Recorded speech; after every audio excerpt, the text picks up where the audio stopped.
your video, so you don't have to be seen. But there's no reason, and anything that is said it will be recorded, and it will go onto our YouTube channel. I'm just telling you that in beforehand, so that nobody would turn around and say, "Well, we didn't know," and this, that, and the other. So, as I said, if you don't want to be recorded and you don't want any video recording, please turn it off. Okay. So I just want to first and foremost just want to welcome everybody. It's lovely to see you all, and this is the beginning of a three-part or 3-week trilogy on a Pesach theme.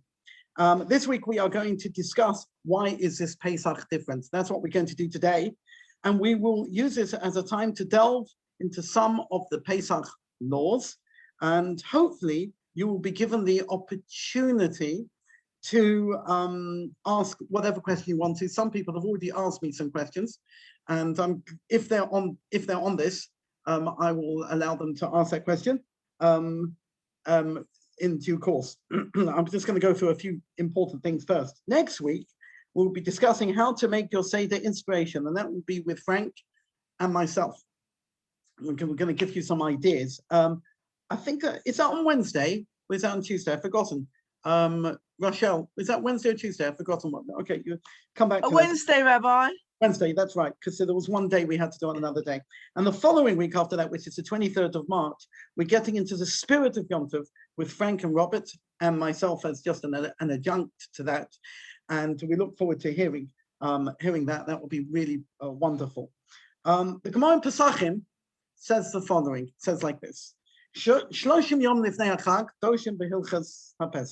days before the festival, you should start learning about the laws of Pesach. And that means before any festival, we're supposed to learn about the laws. How much more so when it comes to Pesach? And the reason is because there are so many different laws pertaining to Pesach, as we all know, the laws of chametz and the laws of matzah, etc., which we're going to touch upon today. How much more so that it is vital that we learn a little bit about what we need to do as Jews. So this Pesach, again, we will not be fully out of the lockdown. I know that yesterday the schools came out, and it's been very nice to see the schools back and kids going back to school. And I say that personally because I love my kids to be in school. I think it's really important. But we're not going to be out of that lockdown. And restrictions are still up. I don't know, Roy. It means that many of us cannot be together with our respective families over Pesach, right? You can be together with your bubble. So if you are living alone and you want to have a Seder with that bubble, you can, as long as they're the Jewish people, right? So you could probably do that. But if you're not, then you're going to be alone. So it's important to note that. But this year you have an added challenge, and I want to share with you this added challenge. And that it's what we call in halacha Erev Pesach Shechal Liyos B'Shabbos, which means that Pesach Eve, Erev Pesach, falls on Shabbat itself. So the 14th of Nisan, it's Shabbat, and that creates it's a whole new level of sha'alot, of questions that we're going to have. And some of these questions I'm going to put forward to you, and I hope I'm going to make it clear to you. And if I haven't, please tell me, and I'll try to clarify those things. So therefore, we're going to have 3 days. We're going to have Erev Pesach, which is Shabbat, and then you have the 2 days of Yom Tov. And you might say, well, so what's the big deal? Well, the last time this happened was in 1994, right? So it's actually 26 years ago. It feels like yesterday, but it's actually 26 years ago that this particular happened. And the next time will be 2025. And after that, I don't know. You can look it up. I'm sure there are calendars that tell us about it, but there are going to be those specific problems that we're going to have with that. There is an advantage, though, I have to say, and I want you to listen very carefully to the advantage. I find that Erev Pesach, we're all very, very busy. We're working like mad. Number one, we're cleaning, and most of the cleaning's been done, but then it's the food. My wife is the one who's doing most of the food, I have to say. And it comes to the night of the Seder, it's my wife and myself we're normally falling asleep at the Seder. But this year, actually, you have a little bit of a respite because you've got a Shabbat before the Seder. And the Shabbat itself, you can't do any work anyway. So you're resting before the Seder, which I think is an extra plus. So even though you've got the 3 days, which makes it quite difficult, but actually there is this advantage, this great advantage, which is that you are able to rest. But we do have a number of questions. Some of you have put them to me. Normally, we do B'dikas Chametz. The searching for the Chametz, we do that on the night before Pesach. The night before Pesach is a Friday night this year. And you can't do the B'dikas Chametz because you're going to go with your, the searching for the Chametz, you've got to go with your candle and looking in all the nooks and crannies, finding all your Chametz, and you can't do it. So when do you do it? When are we supposed to do the B'dikas Chametz? And the next thing is, what about the Tanit Bechorot, the fast of the firstborn? When are we supposed to do that? Because that's normally done on the day before Pesach. No, we can't do it on Shabbat. Definitely can't do it on Shabbat because you're not allowed to fast on Shabbat. So when are we going to do that Tanit, that fast? The next thing is, that's question number 2. When do we do the Biur Chametz, the destruction of the Chametz? Because that's normally done on the Erev Pesach. It's done in the morning, and we go outside. We have a fun time in my house. We go and take a bonfire. You can't make a bonfire on Shabbat. So when are you supposed to do the Biur Chametz? And with that goes also the bittul, the nullification of the Chametz, where we say these words that any Chametz which is in my reshut, which is in my my possession, in my domain, should be completely batal, should be completely nullified. So we need to know about these questions. And my next question, which is sort of like, this is my 4th question is, which was actually given to me by Howard Enzelman. And I have to say, thank you, Howard, for that. It's like this. We are supposed to eat 3 meals on Shabbat. This is the expanded question that Howard was asking me. We're supposed to eat 3 meals on Shabbat. We have one on Shabbat Friday night. We have one on Shabbat afternoon. Shabbat after you come home from shul, 12 o'clock. Rabbi, can I interrupt you? Yes. We have 2 people that are not identifying themselves. Can they tell us who they are? Okay, yes. One is Shirley in London. Can you tell us who you are? Shirley? Shirley? Shirley Scott. Oh, Shirley Scott. Oh, that's fine. Okay, and there is somebody else called Moto 6. Can they identify themselves, please? Who's that? Moto 6. Moto 6 Plus. Moto 6 Plus, could you identify yourself, please? Hello? Moto 6 Plus? That's problematic. Hello. Hello? Hi, it's Paul Fine here. Oh, that's fine. Okay, Paul. It's good to know. No, I don't know. I'm on my phone. I'm not normally on the phone, so it may be that the phone comes up as Moto 6 because it is a Moto. No, okay. You can actually put your name in there. If you put your name, it makes it easier. Okay. We also now have a Galaxy Tab 4. Can they identify themselves, please? Galaxy Tab 4, please. Oh, that's me, Eva Grossman. Oh, okay, Eva, that's fine. Okay, now we know who everybody is. Thank you. Can we continue? Yes? Okay, that's good. Thank you. If you find anybody else, just tell me. It's very important that we identify who we are. That's good. So my next question is, which was one that Howard asked me, and it's a very good question. We are supposed to eat 3 meals on a Shabbat, one in the evening, one in the morning, and one in the afternoon. But we also know that Erev Pesach, after 10 o'clock, you cannot eat bread. And not only that, we should be completely Pesachdik before the whole thing starts. And Shabbat morning, the latest time for eating chametz is going to be 10 o'clock. So, and we also know another question which Howard emphasized to me, which is you also cannot eat matzah on Erev Pesach. Why do we not eat matzah on Erev Pesach? Rita, do you know the reason why, Rita? Why don't we eat matzah? Answer me, please. So I'm muted.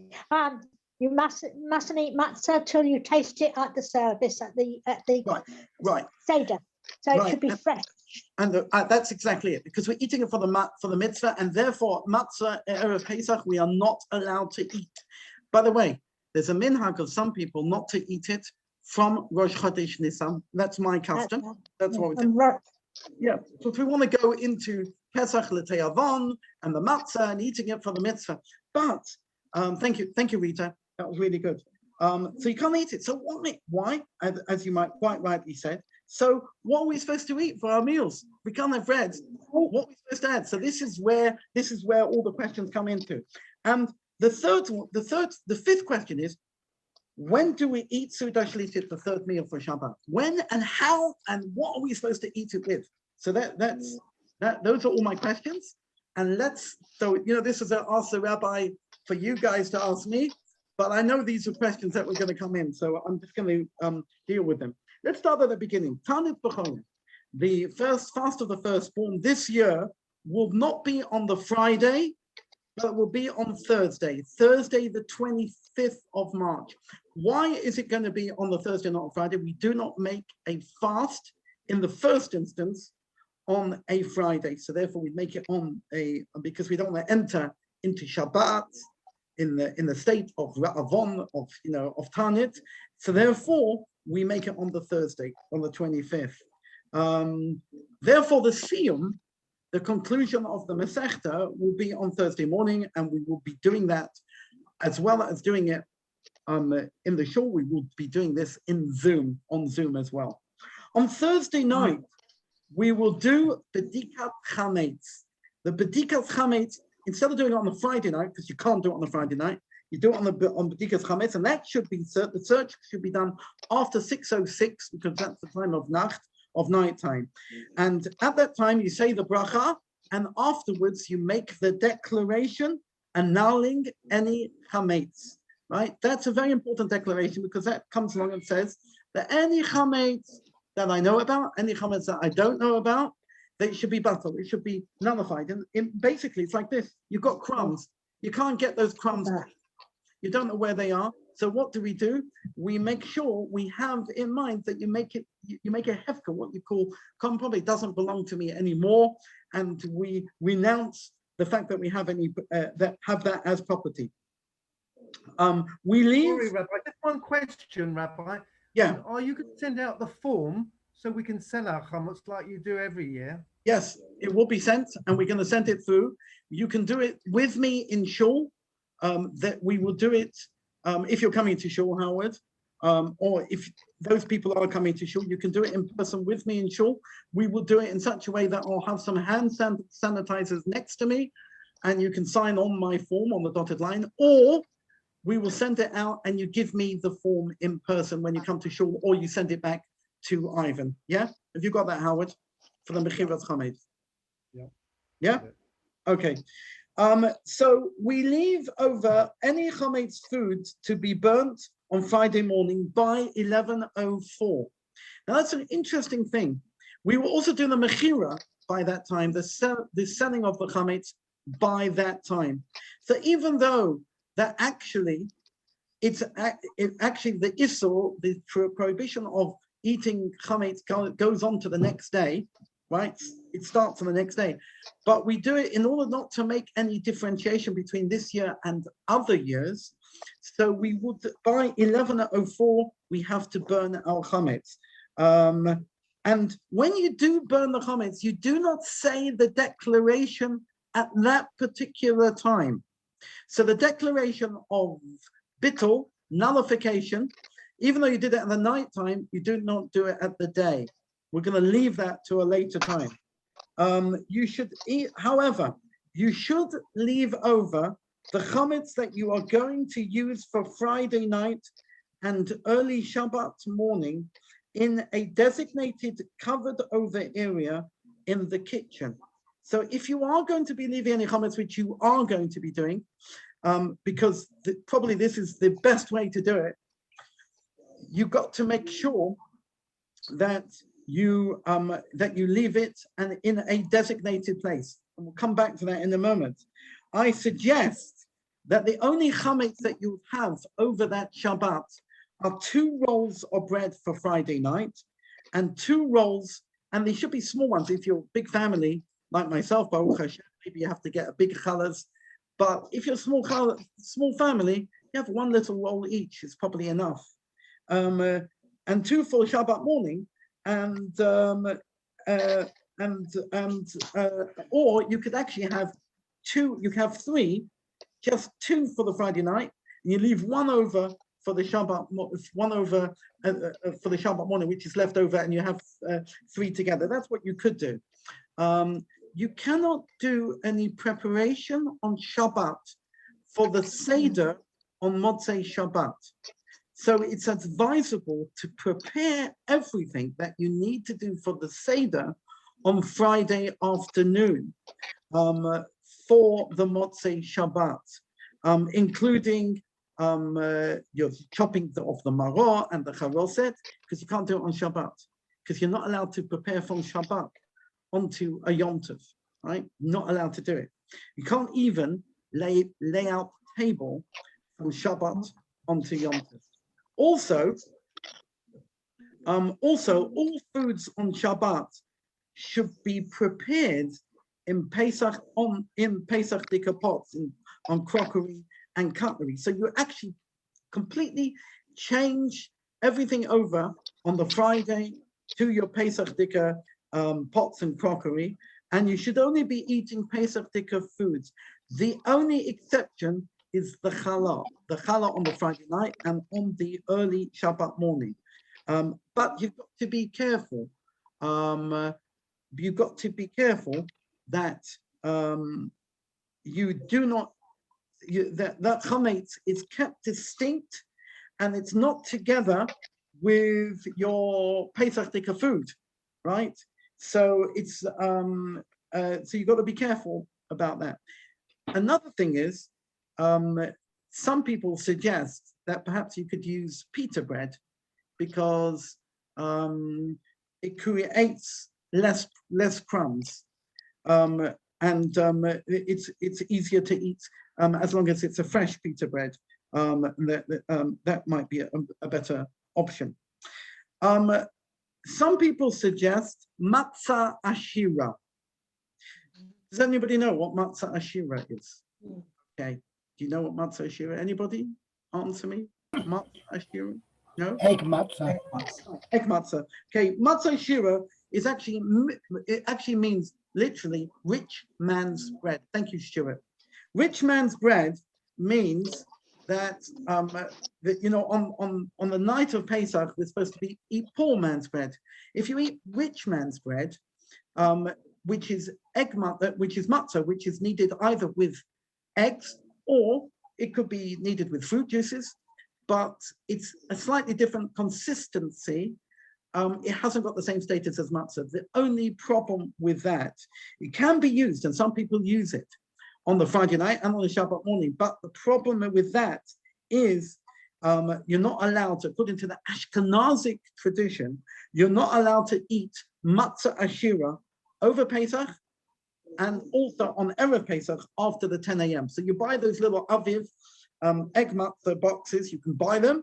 You can eat it for the Friday night and the Shabbat morning, but you cannot eat it after 10 o'clock, right? So can I just ask you one question, Rabbi? So yeah. Just going back, on Friday night Kiddush, yeah, you have the challah, yeah, right? And you do Kiddush in your kitchen in an area that's not going to be Pesach. yeah. And so you don't do it obviously at your table, at your Shabbos table or your Yom Tov table, whatever it is. Well, I'll tell you what I'm going to do, but this could be done it could be done differently from other people. I don't know. I'll probably have a little table on which my challahs are going to be put. Right? Yeah. In your dining room? A little table? Yeah, in my dining room. Hold on. I'm going to make Kiddush. This is what I'm going to do. I'm going to make Kiddush, because I thought this one out. I'm going to make Kiddush. I'll have the challahs will be in little bags. I'll go and wash, I'll come inside, I'll have my challah. The challah will then be put away. Any crumbs will be thrown down the toilet, so that you've got rid of all your crumbs, because you can't burn them, can you? So you can throw them down the toilet and flush it away. Make sure you have challahs that is enough just for you to eat, and that's it. And then after that, I'll go into my meal. I might have to keep away, make sure that maybe we will probably be using plastic disposables for that particular time, but it doesn't have to be, actually. You could just wash your mouth out after that and then go into your meal, and you don't have to have any more bread after that. Yeah, you don't have anything. Does that answer it, Howard? Yes, it does. Yeah, I understand. I also like that idea because, and this is an important point, because if you do that, you are having your kiddush in the same place that you're having your meal, right? I like to have my meal in the same place. So yeah, it's a little side table, and it's kept away from everything. That's what I would do. Okay? Yeah, thank you. Rabbi, can I ask a question? Yes, of course. Should you cleanse your mouth after you've had your hamotzi before you then launch yourself into the meal?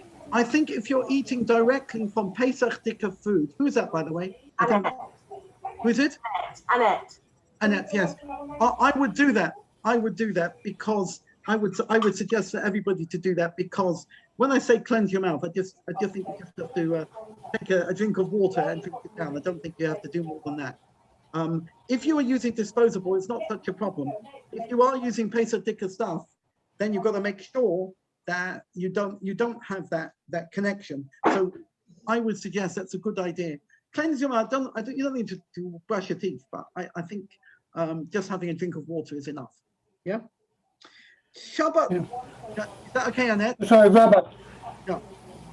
Yes, go on. Rabbi, a quick one.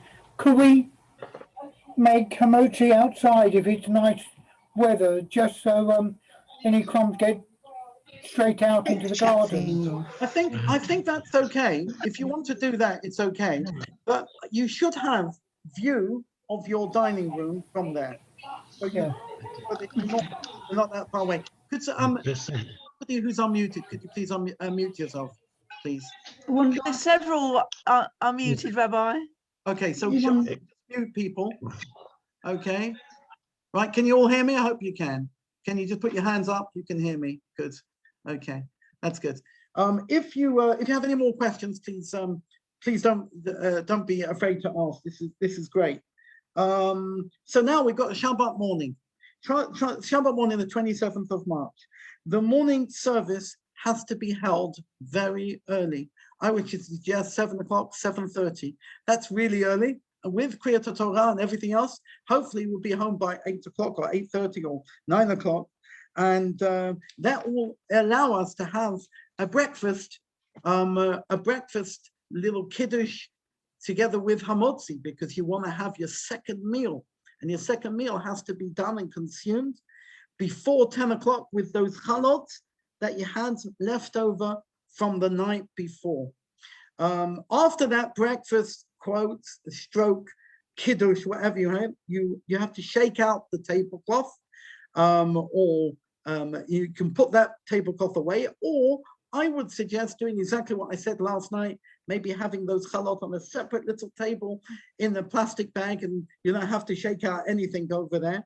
And then you have to shake out everything away into the toilet, or outside. You could, if it's very small crumbs, if you put it in the toilet. I remember doing this in 1994 in our little toilet that we had downstairs in Staines. And then at that particular point, before 11:04, you annul all your chametz, right? Before that time, before 11:04. So that's the time when you make the declaration, Kol chamira v'chamira, any chametz that I have, it should be completely batal, should be completely nullified, and should be like the dust of the earth. The great advantage, now I've spoken about that part, that we're able to, after that particular time. I'm just thinking, you've davened already, you've heard Kriyat Torah, you've eaten your Shabbat meal, time for a Shabbat shlof.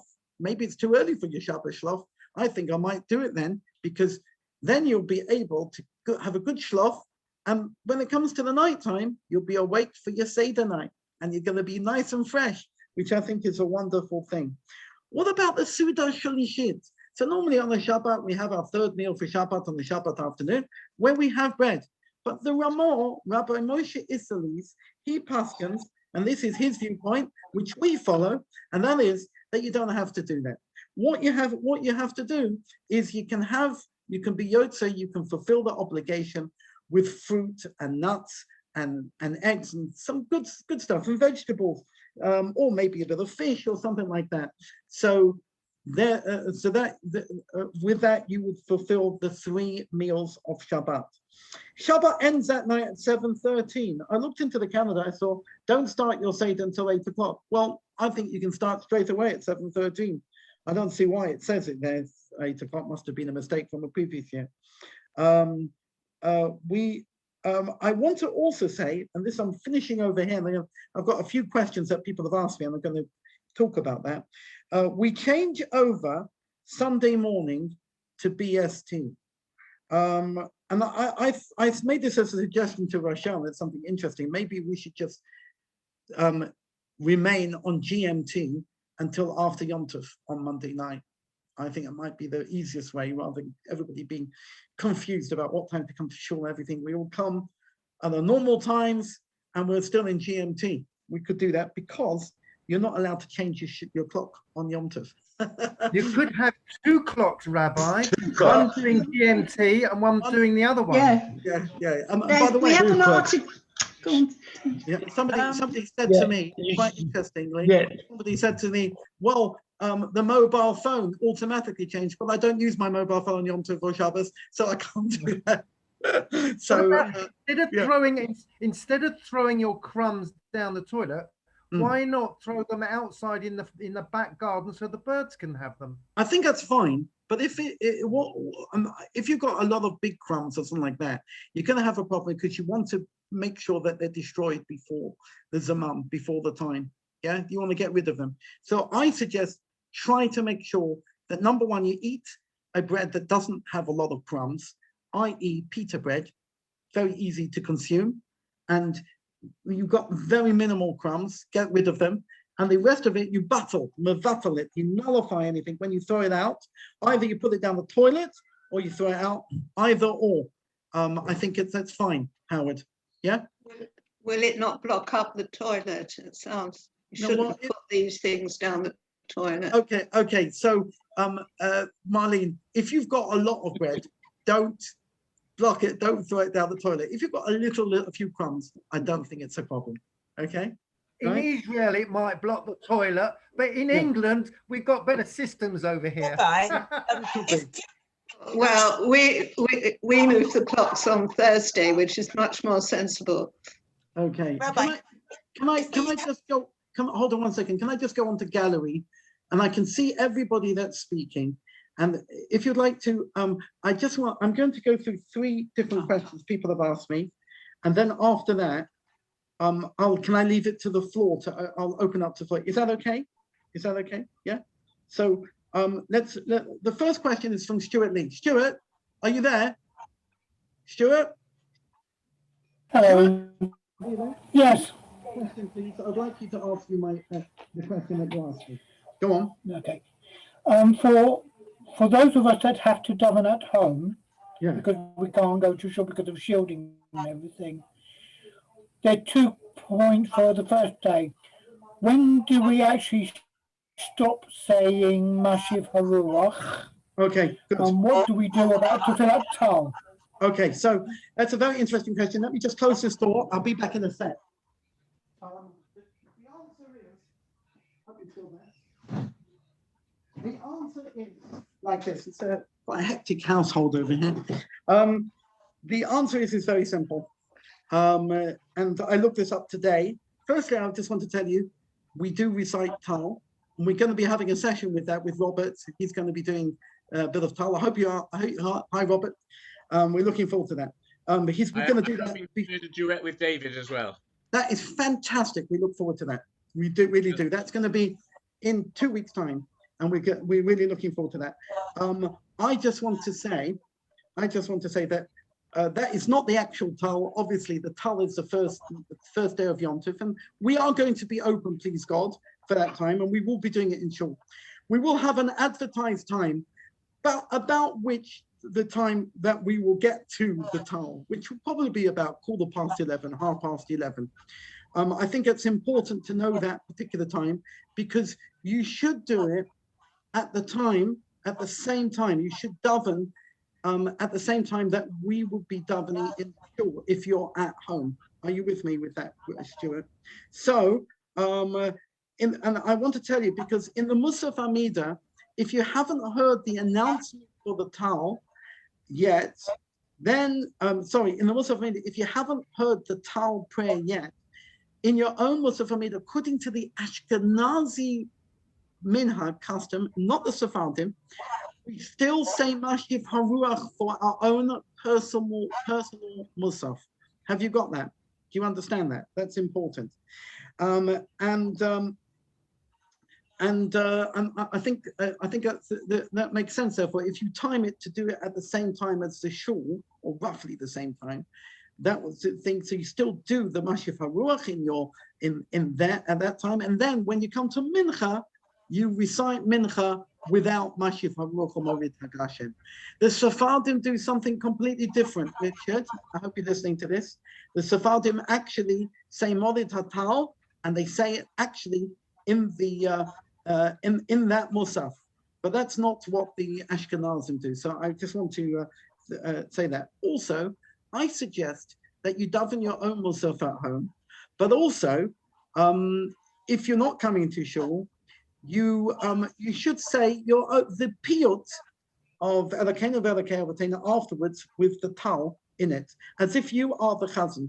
So sing it through, and because I know Stuart, you can do that yourself, and sing it through in the machzor and follow that, and that's it. Does it answer the question, Stuart? Right, good, thank you.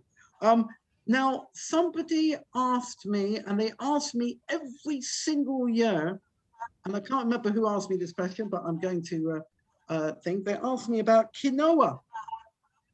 Why is quinoa kidneyot? What is the halacha in connection with quinoa?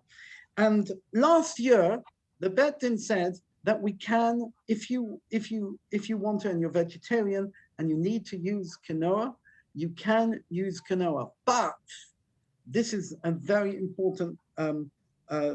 This is important, and that is you can only use the quinoa that you can purchase from Kosher the Pesach with a Kosher the Pesach hechsher. So if you go into Kosher Kingdom, have a look around. If you want to use the quinoa there, we should say Kosher the Pesach, and the Bet Din are telling me you can use quinoa this year. Okay? Yeah? Okay, just want to tell you that. Okay, now another question which came my way, but before I go into those questions, Annette, you've got a few questions for me, please. You go one at a time. Can you unmute yourself, please? Thank you. Hello, Rabbi. Good evening. I've got 3 or 4 questions, if I may, please. Yes, of course. Just picking up on your comment on Tal, as a comment aside, you said that the Ashkenazi custom. Yes. In actual fact, it's the Anglo-Ashkenazi custom, because in Israel, even Ashkenazim will say Tal before the Amida, before your silent Amida, so that then there's no question as to whether to say Mashiv Haruach or Morid Hatal. Okay, but we're not in Israel, and we're talking about it's the Ashkenazi. Except for Marlene, and I think the Feinsilvers, so they are. So yes, but I'm puzzling for our community. Okay, go on. Shabbat morning Kiddush. Yeah. So we're having Kiddush at 10 o'clock in the morning. No, before that. Well, before 10. Well, but that Kiddush can be a Chametz Kiddush. It hasn't got to be a Pesach if you've earmarked or designated what you want. So, yeah, for absolutely. example, yeah, what I'm trying to do is I'm trying to alleviate any particular problems, because what's going to happen if you say, oh, I'll make lots of chometz sticker stuff, you know, you're going to have a lot to get rid of, right? It's going to be problematic. That's all, Frank. But if you decide to add on to that and say, oh, I'm going to have a few biscuits, fine. We do normally do that, but you've got to get rid of them. You're going to have to get rid of them. Yeah, go on. In terms of if we've eaten at 9:30, 10 o'clock, yeah. We've made motzi, we're having a meal, and is there an obligation to finish the benching over when you made the motzi over chometz before 11:04, or can you bench at any time? Is the benching linked to the chometz? Well, that's a very interesting thing. I've never thought about that. In other words, can you be mamshich your suda? You want to have a lot of chicken and whatever you want to have at that time in the morning, and you want to draw out your suda. If you got rid of your chometz, why not? I don't see anything that would say that you wouldn't have it. Don't see why not. Why not? Why not? I don't think one is linked to the other.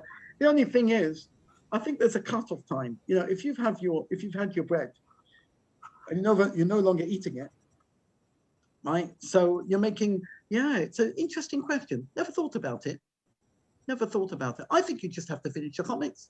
I think you can eat anything else you want to have in that meal, if you want to. If you want to draw out that meal, to me, it sounds like you can. Frank, thank you. Good. It's a good question. Can I come back to you on that for an answer on that? Yeah. Great question. Can you? But it seems to me. It seems to me, unless I tell you something else, if I come back to you as something else, and I would do this for the whole community, I'm going to say yes. I'm going to say that you can draw on that meal after 10 a.m.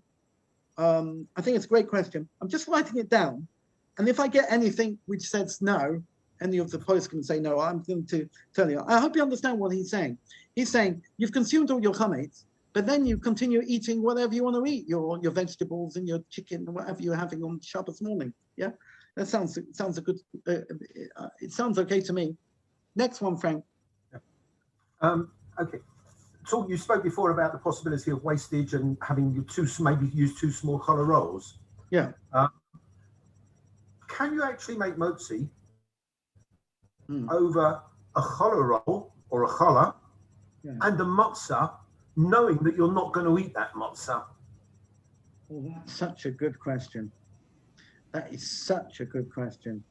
How are you going to put them together? That's a question. You throw the matzah away after motzi. You're not going to put that back in for Seder. Oh, so you're going to throw it away. So what's the whole point? You can't eat the matzah, right? I guess you're going to keep it. Okay. Can I suggest? There's two of you, right? So have two little rolls. There's a reason. I just looked in my freezer. And I'm short of one challah roll between now and Pesach because I make my own, and I don't want to have to bake again. So don't bake. Can I make a suggestion? Yeah. Pita bread. Use a pita. One pita bread is the same as a challah roll. Yeah. Okay. So you can buy but pita breads are very cheap, and you can buy them for taboon or any of that. Buy a challah roll as well. I was just trying to avoid it. No, yeah, but pita bread is easy. I find that very easy way to do it. And maybe I'm thinking because we've got the big family and everything else. So, you know, we're all saying, oh, big challah, this one. But, you know, I think you're, I think it should be something. I think if you're putting something together with that challah, it should be another challah, which you could eat if you so wanted to at that particular time. Yeah. And maybe a pita bread roll is easy. That it's not worth much also, I think. So it's not easy to. The last question. Yeah. Sorry seem to be taking over. I apologise. No. I think this is great. Anybody else wants to ask questions, please do. Yes, go on. Right. We don't eat chometz after 10 o'clock in the morning or whatever the actual time is. Pesach per se doesn't begin until, I don't know, 6, 7 o'clock in the evening. The food that we are eating between 10 o'clock and the onset of Pesach itself, so while it's still Shabbat, can we eat kitniot? which is Kosher Pesach. It's not comments. Can we eat kidney on in that time window? You're always asking me difficult questions. Can we eat kidneyot after the Zaman till Pesach? Good question. Thank you. You might just like to just come over to the dark side. Sorry? It's just there's lots of examples. If you buy some of the pre-packed cold meats, well, they're obviously kosher Pesach, but some of the pre-packed cold meats are actually kidneyot. Oh. So the question is, can you take that and have a cold meat with your salad or whatever on the Shabbat at lunchtime? Yeah, it's a good idea. Nice idea. Okay. You've got two questions now that you've got me to come back to. Thank you so much. Thank you. Okay, that's a great. Now, if I don't know the answers, I tell you I don't know the answers. I need to look it up.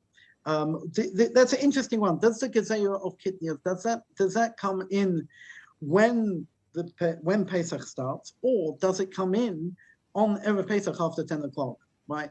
Me thinks that it comes in at the same time as a Gezerah, as a decree comes in. In other words, it comes in at the same time as 10 o'clock. But it's a good question. You can have, though, your kidneys up to 10 o'clock in the morning, as far as I'm concerned. But it is a good question, and I will come back to you on that, okay? So now we've got two questions for you to answer you, Frank. Can you mamshich that meal after 10 o'clock? I think you can, but I'll come back to you if you can't. And I'll come back to everybody in that. And the next question that you asked is, can you eat kidney after the Zaman till Pesach? I think in that one, it's negative, right? I think you can't, because I think the decree of kidney came in earlier, but I do need to look it up, and I'll come back to you on that. Okay, Frank? Yeah? Fantastic. Thank you so much. Now, Clemmy had a question. Sorry, Frank, what did you want to say? I said we cede the floor to somebody else now. Yes. Clemmy had a question, please. What was your question? The one about the fish? Yes. You had a question about the fish. Go on, ask the question. Or the one about the psyllium? No, I don't know about the psyllium. We know about, right? But okay, but the one about the fish was a good question. Go on. Okay. Is it permissible to buy filleted fish from a regular fishmonger that doesn't happen to be a Jewish fishmonger? Okay, so when I was in Newcastle upon Tyne, we couldn't find a Jewish fishmonger. So what we did, we used to go to North Shields. We used to go to a place called the Fish Quay, and that's why there are people there called Fishkin, right? Fine, interesting. Yidden who are called the Fishkin. You ever know anybody called Fishkin? Because they worked at the Fish Quay, and we used to go to the Fish Quay in North Shields, and we used to give them our knife and our in other words, a Pesach Different knife and what do you call them? The thing, a chopping board, right? Our Pesach Different chopping board, which we only set aside for that. And they would cut it for us. That's what I do, and we still do it with our guy that we use today, who's the guy who comes around the houses in the Don the fish. Don the fish. £150 that's worth, right? Right. So you can do it, but I would suggest, because we are so machmir, we're so strict about Pesach, that you give them your knife. And you only use it for that, a knife and a chopping board. And that's what we do. That's what we do with our. That's exactly what I always did before I went to Israel. He would come home come to me after he's done his round about 9 o'clock in the evening, right. And he'd be with me till about midnight with my kalim in my kitchen cutting up fish. Yeah, you can do it like that. You can come into your kitchen, or you can. Yeah, or you can just give him your chopping board and your knife, and you ask him to do that, and that's a very simple thing to do, right? Yeah. Because he's doing it outside, right? Don the fish, he does it outside. You can actually watch him doing it. It's not a problem. Not a problem. Yeah. Right. Yeah. So that's what we do. Okay. I'm just telling you what we do. Okay. One more thing. It's not a question. It's just an observation.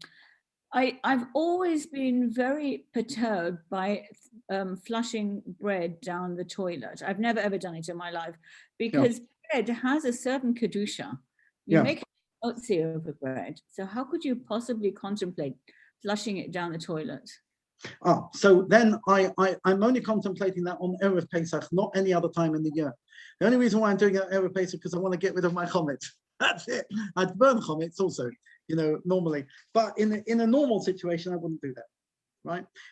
That's number one. Number two, you can do what Howard said. Just take it out and throw it to the wind and be mevatel it, nullify it, so it doesn't mean anything to you. So that's it. And try and get the birds to come there before 11:04. That means keep away from them. Another question that I got coming into me was this: what if you would make your Tesco order? This is a question actually that Frank and Annette always put to me every year. So you make your Tesco order for after Pesach, on Pesach, right? And remember that Tesco order contains chometz. Now you're going to look and say, well, but you're not owning it on. The answer is you are. It's a big question. The big question is, you're not allowed to own chometz. That's what it says. You're not allowed to eat it. You're not allowed to find it. You're not allowed to see it, right? And you're supposed to destroy it. That's right through Pesach. Those rules apply. So the question is, can you make your Pesach order? Let's say on I look at my calendar, and my calendar says I can make my Pesach order on the Wednesday, and to buy for the Monday. Can I do it? And so Tesco, I'll bring it around to me on the Monday. Can I do it? The answer is you can. Right? You can do it. That's a question that's come to me, and it's come to me from quite a few different places, and I just want to say that can be done. So so if people are wondering about their Pesach, which might contain a bit of chometz, the reason why that is allowed, I'm just going to explain to you, it's really important, is that you actually don't purchase and they don't take your card until they actually put your order together, and they put the order together on the Monday morning. Now, if you're going to do it for the Sunday night, it might be just after the Chag. It might be problematic because they could be doing it on the Chag itself. So the transaction will be made on the Chag. That would be difficult. But if you are, if you're doing it for the Monday morning, it's correct. It's okay. And according to most poskim, most authorities can, including a great rabbi called Rabbi Moshe Sternbuch from Yerushalayim, who says so. I looked it up this afternoon. This morning. So I just want to share that with you. Any other questions, please? I'm looking now at the chat. As for kidneys after 10 a.m. till Pesach comes in, which Frank asked you, remember we are using, I'll paste on it. If a positive answer, then maybe use paper plates. Okay, so that is a very good point that Irene made to me. If we are using that, if we are going to be able to allow to have that kidneys, which I don't think you are, but if you are, then we have to make sure you use paper plates, okay, and not your Pesach sticker plates. Yeah? Excuse me, Rabbi, is there not a problem with some paper plates? Yeah, you have to. Yeah, obviously, most are approved, but there are some which have a problem. Yes, Frank. Yeah, sorry. Can I take issue with that reply, Rabbi? Yeah, I just read out something that Irene sent to me just now. So, no. Kidneyot, there is no authority that says that kidneyot is chometz. Kidneyot is not chometz, and therefore kidneyot can be eaten off your Pesach kalim without any problem whatsoever. And indeed, it's a common thing in Israel where the last day Pesach is a Friday, you go into a Shabbat. There's no reason at all that you can't eat on your Pesach kalim because you can't change back, and you have kidneys on that Shabbat. I better tell you that I think that you are correct. Kidneyot can be held right along through Pesach, as long there is a problem with kidneyot. There could be. I mean, you have to look at your what you're eating for kidneyot. I mean, if you're talking about the ones which come with the hechsher, that's not a problem. You know, the Sephardim eating, that's not a problem.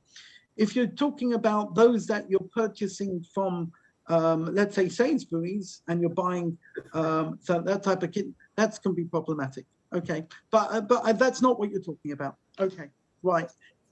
On to another, somebody else, please. Anybody else like to ask a question? Yes, Roy, go on.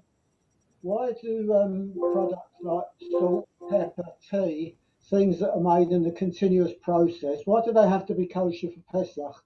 Okay, so when we come to Pesach, we are specific. I mean, I'm not on the KLBD or anybody else. The first point I want to make is last year, the rabbis were tremendously lenient. I don't know if you remember, they released a list. I don't know whether they're going to do the same thing this year. I think we have to wait for the KLBD to give us the response of exactly what needs to be thing.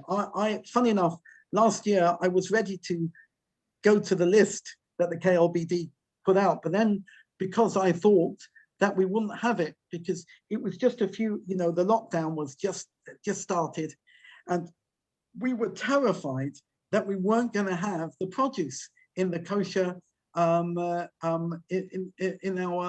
our kosher shops. But Baruch Hashem, our kosher shops did us proud. They not only did us proud. I remember going to Sainsbury's and Tesco's, and everybody was sold out of toilet paper. And then I went to the kosher outlet, and they said, "Go and take." And I know we got too much. Take the toilet paper. I said, "Oh, thank God!" The place you get to buy kosher, which was fantastic, which was really fantastic. As I said, our kosher outlets did our kosher places did us proud, and I think it was they actually were able to provide all the kosher things that we needed. So last year they came out, I think the best, and if I'm not mistaken, came out with a list and said you can use this and a certain sugar and this, that, and the other. I wonder if they're going to do the same this year. If availability, they might do the same. I don't know. But why? There are a lot of chumriot that we do Pesach that we don't do throughout the year. The reason is I expect it goes back to making sure that our produce that we have is 100% pure and doesn't have any tainted stuff coming in, that we make sure it doesn't have any flour or anything like that. The example, by the way, that's where kitniot came in. In kitniot, the whole thing about kitniot was they used to, one of the things that they used to do in the Middle Ages is they used to put a lot of flour and grains together with your kitniot because kitniot were more expensive.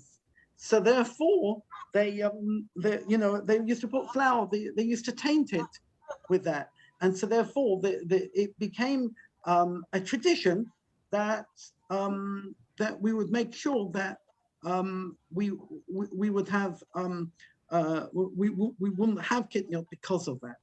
And I expect it to develop that, even though that we don't have that problem today, we still don't eat kitniot because of that.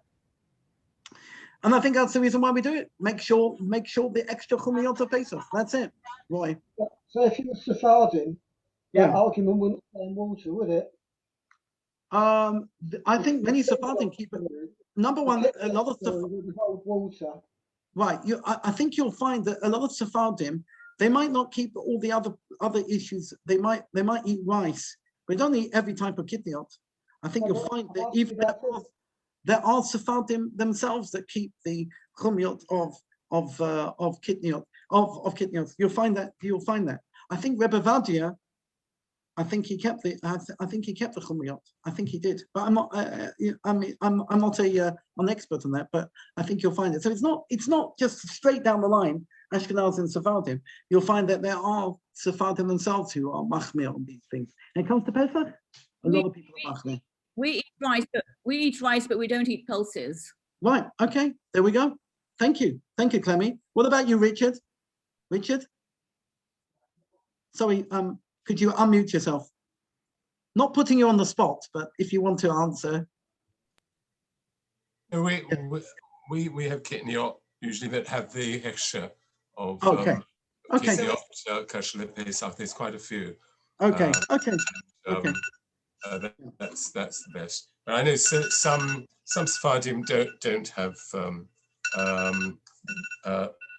what is it? Kidney. I think in Morocco they don't have rice, for example. Yeah. Because getting the right rice, it has to have the, as you say, it's not just eating those things; it's having the pressure. So, and you have to so I think once the minister from the Beis Shalom gave us rice, but other than that, we might get things that are pre-packaged as kinyot, but we don't eat rice.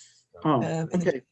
So that's an interesting thing, Roy. So it's not just down the line. You'll find that these chumriyot also, they go into the Sephardi side also. Now, any other questions? Yes. Any more questions? If you're in a mixed Sephardi Ashkenazi family, where majority of their members are eating kidneyot, and you're with them and you're being fed by them, is it okay to follow their custom, or do you have to sort of strictly eat by yourself completely? Marlene, is he talking about yourself or you're talking about other people? No, I'm talking about my situation. Okay. Here in Israel, everything's got kidneyot in it. I mean, you know, it's not like in England where it's a complete separation. It's very hard to find. You have to look at every single label, and it's and anything that is prepared in the deli type stuff, it all has kidneyot. So it's, you know, it's quite difficult. 2 years ago, when we were able to celebrate together, we had two separate Seder plates. We had like an Ashkenazi one and a Sephardi one. I have to tell you, I think you should keep to your custom. You should keep to your custom but it can be very difficult. Are you able to go together with another family? Are you allowed to, Marlene, at the moment? I hope very much I'll be able to go to the family. Yes. But we're waiting to hear. We could be closed down again. We just don't know. But at the moment, we can. Okay, Marlene, I hope that you won't be closed down. I hope you'll be able to be with them. I would just like to say that the Issa of Kidneyot, if somebody is not well, it doesn't apply to them. But I think it would still apply to somebody who is well and able to do it. So you should be well. Please. I know, but I've been told that in some of the products, the amount of kidneyot is so minute. Does the same law like Bitlo Shoshim, you know, does that occur if it's less than a certain amount? Okay, so Bittel, that's a very good question. Thank you very much. I will come back to you on that. Yeah, I'll come back to you that at some particular time. Bittel, bottle beshishim. Does it apply to kidneyot? In other words, if you have so little amount, you have something from Eretz Israel, and it says kidneyot, but it has such a small amount of it, does it apply? Very good question. Thank you very much, Marlene. Yes, because everything is kosher. Everything has the labels. You know, I mean, it's all 100% kosher. So these are questions to look up. Thank you. I'll come back to you. Karen, your turn. Please unmute. Thank you. Oh, this is a silly question, but you said we can't have flour. I know that. So why do we eat matzahs? Matzahs are full of flour, so I'd never get it. Oh, wow. It's not a silly question. It comes to the essence of what Pesach is all about. And I think that's so fantastic. It's a very, very same substance by which you make chametz. It's the same substance that you have matzah. And it's got to do with timing. The matzah is made, it has to be made in a very special way, under 18 minutes. The whole process, you have to go to a matzah baking factory. It will be worth your while to go at some stage. Please God, at the end of this lockdown, we'll be able to go and I'll take you in. It'll be a very interesting thing to see and how they do the whole process from the kneading and the putting together of the flour together with the water and coming together and making the dough and everything else to the putting it into the oven, out of the oven under 18 minutes. Has to be in that thing. So the whole idea is that it doesn't come to chametz, that this flour and water doesn't become chametz, meaning it doesn't ferment. You've got that. It doesn't ferment. How do you know it's fermenting? If you look and you make a dough, you'll see there's little cracks start appearing. It's starting to ferment. It's starting to rise. And that is the difference between chametz and matzah. You got it? And you've got to make sure. And funny enough, the very same produce that you make matzah is exactly the same produce that makes chametz, right? In other words, only those things that become chametz, right, only things that are matzah, can be made into matzah. By the way, those are 5 grains. Let me tell you the 5 grains. Wheat, barley, spelt, oats, and rye. Those are the 5 grains that you make. So you can actually buy oat matzahs and spelt matzahs and rye matzahs and wheat and barley matzahs. Never seen them being sold, but I expect it is a possibility. So there are those 5 different things. Anything else is not matzah. It cannot be made into matzah. There was one opinion in the Gemara from Rabbi Yochanan ben Nuri, right? Remember that name, Rabbi Yochanan ben Nuri. He says, orez, rice can also be made into chametz, and therefore you can make it into matzah. Nobody follows that viewpoint. That is the only viewpoint. Maybe that's the reason why kidneyot came in. Rice, kidneyot, yeah, you got it? Does that answer the question, Karen? Yeah, I mean, some of my bread making is like matzah. Can we make matzah at home? No, could you make don't make it. Don't make it matzah at home. Don't make it at home. The reason why is because not because I don't think you're a great cook. I'm sure you are, Karen. And don't take this personally. But there are so many. You really want to be 100% kosher in your making your matzah. When you're eating your matzah on the night of Pesach, it has to be matzah's mitzvah, and you have to make sure that it's made according to the specifications, and you haven't broken that specification 1 iota. But you can, if you really want to, during the year, you can try your hand at it. You can do it. Okay. Nothing stopping you. Thank you. Thank you, Rabbi. Not for Pesach, okay? Okay. Thank you. Thank you. I heard, I read also that garlic is not kosher for Pesach. Is that right? No, I think a lot of people will not eat garlic for Pesach. We don't eat garlic. Our custom is not to eat garlic. Why? Beats me. Right, okay. I did have a guy who used to come to my house, and he used to say to me, I can eat everything, but don't eat anything with garlic. And my wife was going mad. This is during the year. And my wife was going mad and says, we Frenchies, we eat everything with garlic. That makes it very difficult. Robert, go on. Yes, thank you. I believe that one of the reasons against kitniot is this fence around the Torah business, because when seeds germinate, they become chametz. Yeah. And one of the first signs of germination is that the seed expands. And the worry was that when you put rice in water, it expands.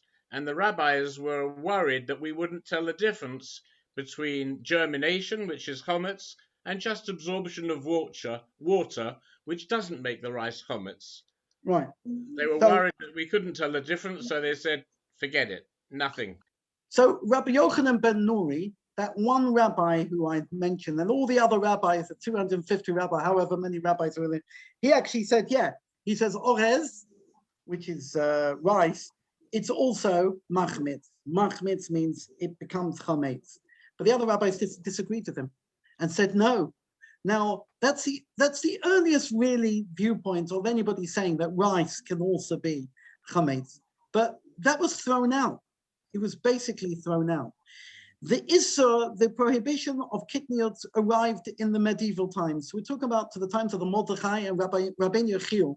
Rabbi Yechiel of Paris is the one who witnessed the destruction of 42 cartloads of the Talmud destroyed in 1242. So there's a lot of time between Rabbi Yochanan ben Nuri, who was maybe a late Tana, early Amorah, which is about 3rd century, till the time of Rabbi Yochanan ben Nuri. You got it? You got the point? And from Rabbi Yochanan ben Nuri to the time of Rabbi Yechiel of Paris. So Rabbi Yechiel of Paris's viewpoint was completely different. I think it was tainted. There was tainted produce coming in. The rice would be more expensive than grains of wheat. Very simple. And so therefore, what did they used to do? The merchants would probably put in the flour or in the grains your rice flour, they will probably put tainted flour in there as well, and to probably cheapen their product, right? Make it, passing it. And the rabbis caught hold of that, and that's what happened. And so therefore they made it a gezerah. The rabbis of the Ashkenazi community said, we'll make it a gezerah. We're going to stop allowing this in our communities. That's what happened in the medieval times. Now the gezerah is really falling off because I don't think anybody would taint their rice products or their flour products or whatever. They wouldn't taint them. But even though the gezerah has fallen off, even though that's one of the gezerah, the decree itself hasn't fallen off. That's where we are today, Robert. Right? I think a more modern aspect of that is that compote used to be a staple meal at Pesach, the dried fruits that would get boiled up, until, I don't know, 10, 20 years ago, they found that the way they used to dry the fruit was drying it in flour. And there had been a universal acceptance of using these dried fruits. That's changed within our lifetimes. I think you are right. You can get today still dried fruits with hechsharim that you can use for Pesach. I think you'll find if you go to what's the Kosher Kingdom, you'll find these things. I mentioned Kosher Kingdom because they have a good selection. That's all reason why. They have the best selection if you want. But there's other places to go to. I know it's available now, but it had slipped through the net for many years. Yeah. And that was probably the same with what was going on in medieval Europe with the sacks of grain or whatever they were having, which were tainted, or the sacks of rice that were tainted. That's what happened. Yeah. That's that's how I read it.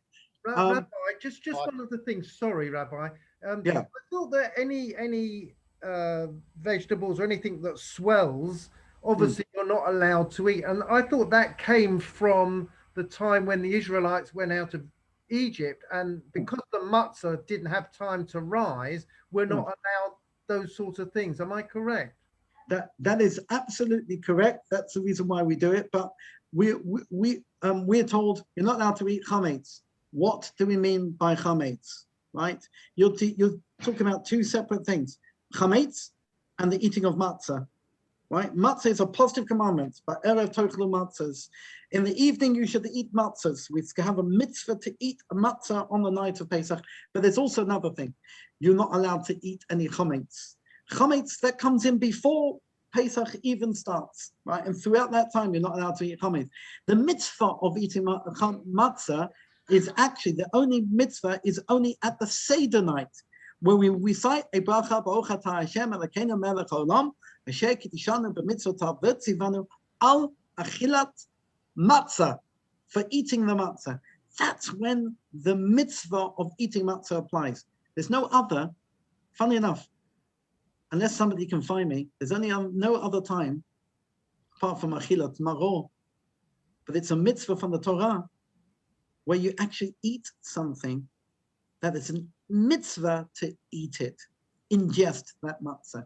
Very interesting stuff. Are you with me? Rabbi? Yes, go on. We know the reason that how matzah is manufactured in the 18-minute rule. Yeah. But why is there such a vast difference between the standard box of matzah and the shmirim matzahs, which costs astronomical sums of money when I've seen them in Kosher Kingdom? Is there a different process, or is it obviously it's the 18-minute process? But why is there such a vast difference, and the costs are so high? Howard, you're getting into a very interesting question. Number one, there are different standards of matzah. For your Seder night, you should have shmura matzot, right? The shmura matzot you can get in a box called rekuzans. Rekuzans have a machine method by which they are made, which is very good. It's excellent. It's under the LBD, KLBD. It's also under Gateshead. It's under everybody. Just make sure for the night of Pesach you have your shmura matzot. For the rest of Pesach, you don't have to have shmura matzot. You don't have to, but for the night, for the Seder night, that's what you have to have. That's number one. Number two, you'll find there is a slight markup on those machine matzahs because they have a special way in which they are produced. Yes. Extra thing, and that's shmura matzah. If we're talking about hand-baked matzahs are a completely different thing. Over Pesach, my custom in our house, is that we only have shmura matzahs throughout. If one of my kids says to me, Dad, hand-baked shmura matzahs, if they say to me, Dad, we would like to have something else, I will say, okay, as long as it's on the list, I'm happy. But most of them follow. In fact, I prefer the shmura matzahs, even though they taste a bit like cardboard.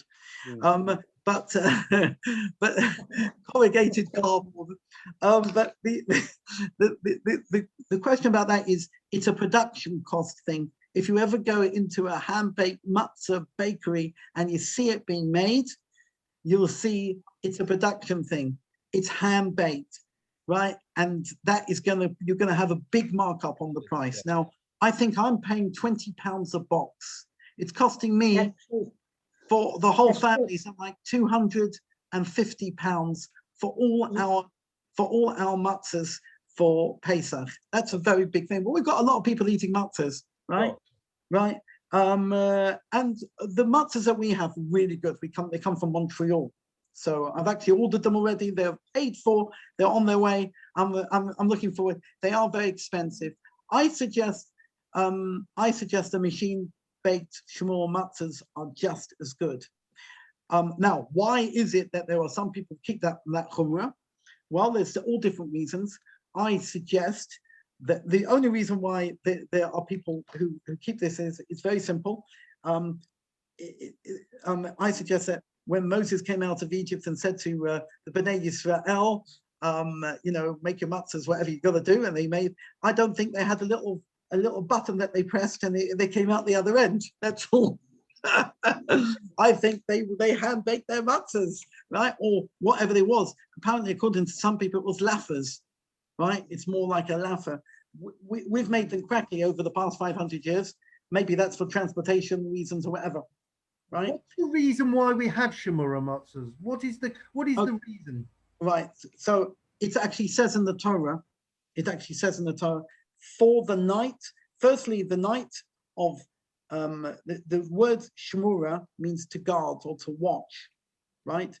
It's called the Leil Shmura, the night of guarding, the night of watching. But he says in Torah, Ushmartem et hamatzot. You should guard, observe the matzot, not the mitzvot, but the matzot. And so therefore, for the night of Pesach, when you eat, we have just shmura matzahs. The rest of the year, we don't. The rest of the time, we don't. We don't have to. As I said, the hand-baked matzahs, that's my personal take on the hand-baked matzahs, and it's more of a hergish than anything else, more of a feeling about what we should be doing on that night, and during Pesach. There's also another thing. Some people say like this, that actually machine-baked matzahs are better than shmura matzahs. There's actually a viewpoint to say are better than the hand-baked shmura matzahs. The reason is because if you open up, if you ever eaten through a hand-baked shmura matzah, you'll find sometimes there are pockets of you open up pockets and there's actually flour inside there. Now that is already cooked flour, but some people are machmir and they're strict about that. So once again, it's just about strictness. Other people say that it's completely opposite, and you can't ensure the kashrut on the machine-baked matzahs. So Howard, does that answer the question, or just mix you up more? Right, okay. Rabbi, can I ask Shirley something? Shirley Scott. I just wanted to say that we have children who are gluten-free. And I know for a fact, because I was in Kosher Kingdom, that one box of shmura matzot, gluten-free, costs £28 just for 3 matzot. And we have to buy it. And I don't know why it's so expensive. Gluten-free. Okay. Can I can give you a number of somebody offline, and you can find out if he's got a better price. That's all. He actually provides it. I don't know. Is this Kissenbaum? No. It's a guy called Vogel. No, because the ones that they only had in Kosher Kingdom, I think, was from New York and from New Jersey. But every year, even the Kissenbaum ones are very expensive. Yeah. And that's Manchester. Okay, so let me just tell you, even if you were going to get non-hand-baked small matzahs, which were oat or spelt, it's going to cost you money. I think because, you know, it's not a big production, could be, how much more so if you're talking about hand-baked? It's just how it is. Yeah, I mean, to make the Seder, you know, yeah, a Seder for the children, they have to have them, you know, Yeah. otherwise, you know, it's not a Seder. They can't partake with the Shmura Matzot. Yeah, absolutely. I know some people who suffer from, what do they call that thing for people who have a problem with gluten? I've forgotten. No, they've got celiac. They're celiac. Yeah. I have somebody who's They are celiac. celiac. That's what they are. They're Yeah, celiac. in our family, we have somebody in our family who's celiac, and they have to go to the nth degree to get their matzahs for Pesach. It's not easy. Yeah, but they would. No, They it's not easy at all. No, not easy. Sorry, Shirley. The only thing I can tell you okay. is I can give you another distributor, and I can see if they got better prices. That's all I can tell you. Okay, that's great. Okay, thank you. Give me a tinkle. Yeah. Okay. Thank you. Any other questions? Any other questions? Just a comment. Oh yes. Hello, Eva. Yes, Eva, go on. Yeah. Years ago, I taught a Kestenbaum daughter, Yes. and she was celiac. And in fact, the only thing she could have was corn. And that's when corn chips were introduced many years ago. Now, I don't believe that it's probably not okay for Pesach, but No. during the year, yeah. No. But no, I think it is probably. Yeah. As I said, yeah, as I said, Eva, I have somebody in my family who has this problem, and they can't actually eat a Shabbos meal. They can't have challah, the Shabbos meal at all. Yeah. And rather than doing that, the husband has 2 bites of challah, one for him and one for her. So that's you know, thing, but it's not the same thing. I think it's getting a bit fat. That's another thing. Anybody else with any more questions, or shall we call it a night? By the way, this is all about the halakha. Karen, this is all about the halakha, because you asked me a very interesting question about matzah and chametz. And it's all about halakha, and it was all about what we're supposed to do, how we're supposed to do things, and everything else. But there's deeper ideas behind all of this. Stay tuned, because we are going to be talking about these things, but not tonight. We're going to be speaking, this is more the practical side, but we will talk about the more esoteric and the meaningful side of this in next week and the week after, please God. Any more, I think we'll call it a night. Yes. Yeah.